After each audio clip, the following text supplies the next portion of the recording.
ہر مسلمان کو اس کی ضرورت ہے، اس لیے کہ ہر انسان کے ساتھ یہ معاملہ پیش آنے والا ہے۔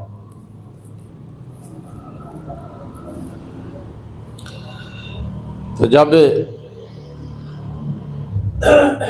ایسا وقت آتا ہے تو ہم مسلمان بہت سی غلطیاں کر بیٹھتے ہیں، بہت سے ایسے کام جو ہونے چاہیے رہ جاتے ہیں،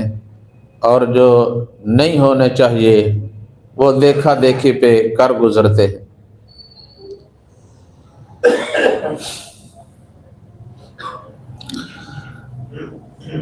دین اسلام ایک ایسا دین ہے کہ جس نے انسان کی ولادت سے لے کر وفات تک مکمل رہنمائی کی ہے،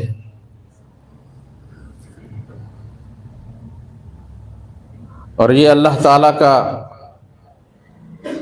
اہل ایمان مسلمانوں پر بڑا انعام ہے، بڑا احسان ہے۔ ورنہ آپ دیکھتے بھی ہیں، سنتے بھی ہیں کہ باقی لوگ کئی اپنے مرنے والوں کو آگ میں جلا دیتے ہیں، اور کئی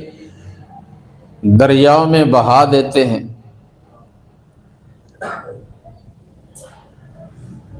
مگر دین اسلام میں انسان کی اس وقت بھی عزت و تکریم کا حکم دیا گیا ہے کہ جب اس کے جسم سے روح نکل جاتی ہے، جسم بے جان ہو جاتا ہے، کہ باعزت طریقے سے اسے پاک صاف کر کے نہلا کر اور کفن پہنا کر اس کی نماز جنازہ ادا کر کے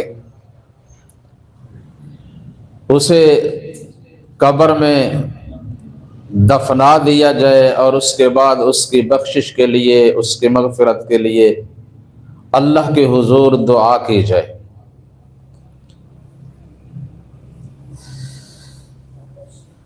تو ایسا نظام کسی اور دین میں نہیں، یہ دین اسلام ہی ہے جو اللہ تعالیٰ نے ہمیں عطا فرمایا۔ اللہ تعالیٰ ہمیں یہ دین سیکھنے کی اور اس کے دائرہ میں رہ کر زندگی بسر کرنے کی اور اس کے مطابق عمل کرنے کی توفیق عطا فرمائے۔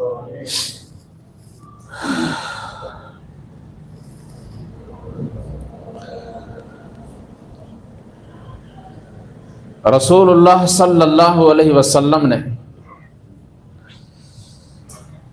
ہمیں یہ حکم دیا ہے کہ جب تم میں سے کوئی قریب المرگ ہو، اس کی زندگی کے آخری ایام، آخری لمحات گزر رہے ہوں، تو اس کے لواحقین، اس کی اولاد، اس کے بہن بھائی، اس کے اہل و عیال اس کے قریب رہیں،